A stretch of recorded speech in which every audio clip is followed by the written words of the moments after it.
ये अलग अलग गुरुग्राम का वो इलाका है जहां अचानक से नूह की जो आग है वो यहां तक पहुंच जाती है और यहां भी उसी तरीके से उपद्रवी माहौल बना देते हैं जैसे कि मेवात के अलग अलग हिस्सों में है। और यहां तक की बात पहुंच गई है राजस्थान के अलवर तक, वहां भी स्थिति बहुत ज्यादा खराब है। एक बार फिर मैं अपने सहयोगी जावेद का रुख करती हूं। जावेद, इस वक्त दोपहर का वक्त, क्या वहां पे पुलिस का फ्लैग मार्च, क्या अभी भी रैपिड एक्शन फोर्स की तैनाती है जगह जगह पे नूह में?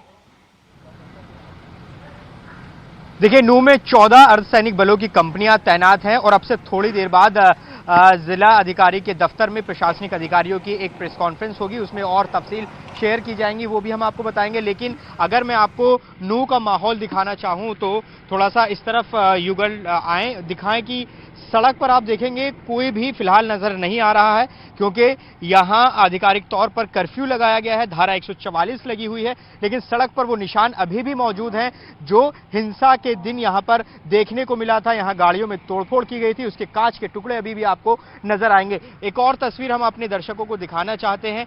हम जहां मौजूद हैं नूह में, वहां एक अलवर हॉस्पिटल है। अलवर हॉस्पिटल के बाहर की तस्वीरें अब हम आपको दिखा रहे हैं। हमने अंदर की तस्वीरें इससे पहले दिखाई, लेकिन बाहर की तस्वीर आप देखिए किस तरह से ये जो मुख्य द्वार है, जो शीशे के गेट हैं, इनको किस तरह से तोड़ा गया है। ये एक गेट है, दूसरा गेट ये है, इसको भी यहां से तोड़ा गया है। ये देख लीजिए आप, यहां पर भी कांच आपको दिखाई देगा, कांच के टुकड़े यहां पर दिखाई देंगे। ये तीसरा गेट है इसी अस्पताल का, इसके दोनों गेट के शीशे तोड़ दिए गए हैं। ये भी यहां पर कांच के टुकड़े देखे जा सकते हैं। न सिर्फ ये तोड़ा गया है बल्कि इस अस्पताल का जो सीसीटीवी कैमरे थे वो भी तोड़े गए हैं क्योंकि जो उपद्रवी होते हैं उनको सबसे ज्यादा खतरा इसी बात से होता है कि कहीं वो आइडेंटिफाई ना हो जाए।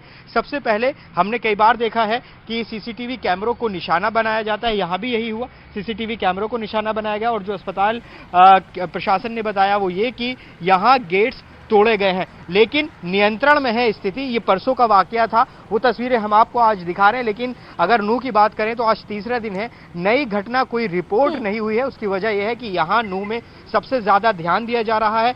14 अर्धसैनिक बलों की कंपनियां तैनात है, साथ ही जो हरियाणा पुलिस है वो यहां पर तैनात की जा रही है और साथ ही जो षड्यंत्र जावेद, मैं आपका रुख करूंगी। इस बीच में दर्शकों को यह भी बता दूं कि नूह में कल पूरे दिन जब मैं थी तो ये समझ में आ रहा था कि जितनी नूह की आबादी नहीं है उससे कहीं ज्यादा वहां पुलिस की तैनाती है, और ये इसलिए कि वहां पे कोई घटना ना हो, ये बहुत जरूरी है।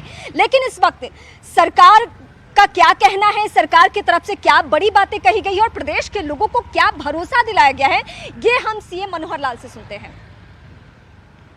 अभी तक की जानकारी में 6 लोगों की मृत्यु हुई है, 2 होमगार्ड के लोग हैं, 4 सिविलियंस हैं और अनेकों घायल हुए हैं जो नल्लड़ हॉस्पिटल में, मेदांता हॉस्पिटल गुरुग्राम में, अन्य अस्पतालों में दाखिल हैं जिनकी देखरेख उपचार किया जा रहा है।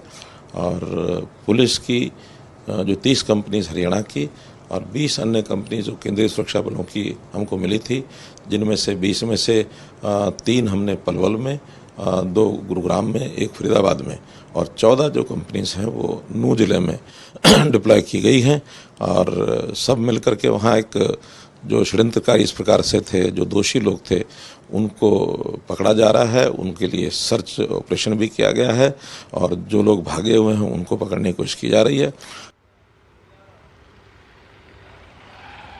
तो सरकार अपने स्तर पे कदम उठा रही है, लोगों का भरोसा बना रहे सरकार के ऊपर, प्रशासनिक टीमों के ऊपर, ये सब कदम उठाए जा रहे हैं। इस बीच दुष्यंत चौटाला को भी हम सुनते हैं। यादन हमें करनी थी, उसको पूरा टाइट कर दिया गया है क्योंकि जो आयोजक थे कल की यात्रा के, उनने भीड़ एस्टिमेशन का प्रॉपर ब्यौरा डिस्ट्रिक्ट प्रशासन को नहीं दिया। कहीं ना कहीं उसकी कमी के कारण ये दुर्घटना कल हुई। मैं तो आपके माध्यम से भी सबसे यही आग्रह विनती करूंगा कि अमन शांति बना कर रखें। हमारे प्रदेश में आज तक के इतिहास में ऐसी घटना नहीं हुई। जिन लोगों ने इस घटना को आगे उकसाकर बढ़ने का काम किया, उनके खिलाफ सख्त से सख्त कार्रवाई। हरियाणा से लेकर राजस्थान और अब इसकी आंच कहीं ना कहीं दिल्ली तक भी पहुंचने वाली है और यही वजह है कि दिल्ली पुलिस भी अलर्ट हो चुकी है। लेकिन हरियाणा के वो कौन कौन से जिले हैं जहां स्थिति ज्यादा खराब है, जिसमें गुरुग्राम में इस वक्त में हूं, मेवात में मेरे सहयोगी जावेद हैं और सोनीपत में भी स्थिति खराब हो गई है। धारा 144 वहां भी लगाई गई है। इंटरनेट सेवा बाधित इसलिए है कि कोई एक दूसरे को अफवाह वाला मैसेज भेजकर एक बार फिर से हिंसा की आग ना भड़का दे। इसके लिए एक रिपोर्ट हम आपको दिखाते हैं कि क्या क्या तैयारियां अभी तक की गई है कि अब कोई घटना ना दोहराई जाए।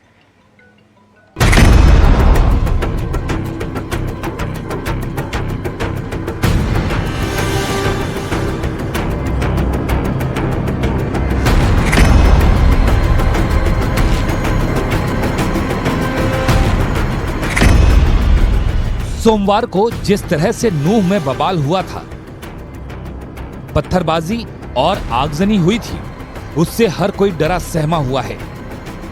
वहां मौजूद लोग समझ नहीं पा रहे थे कि आखिर उनके साथ क्या हुआ।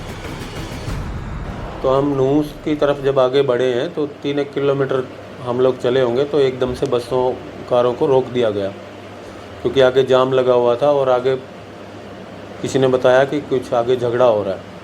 हमने बसों से उतर के देखा तो वहाँ आगे लगभग 500-700 मीटर की दूरी पे पत्थर बरसाए जा रहे थे। वहाँ पत्थरबाजी और हिंसा का ये आलम था कि भगदड़ मच गई। लोग अपनी जान बचाकर भागने लगे, किसी को किसी की परवाह तक नहीं रही। उस पत्थरबाजी से वो जो भी बस या जो भी वाहन उनको दिखा वापसी जाने के लिए मंदिर की तरफ ही, वो उसमें चढ़ गया। तो मैं भी इसी तरह से एक दूसरी बस में चढ़ गया। सर आगजनी भी हुई है वहाँ पर, गोलियां भी चली आपके सामने? हाँ, जब हम वापसी बस के लिए जिस बस में मैं था वहाँ से वो चलने लगे हैं तो आगे ही एक कार जो थी वो जलाई गई थी।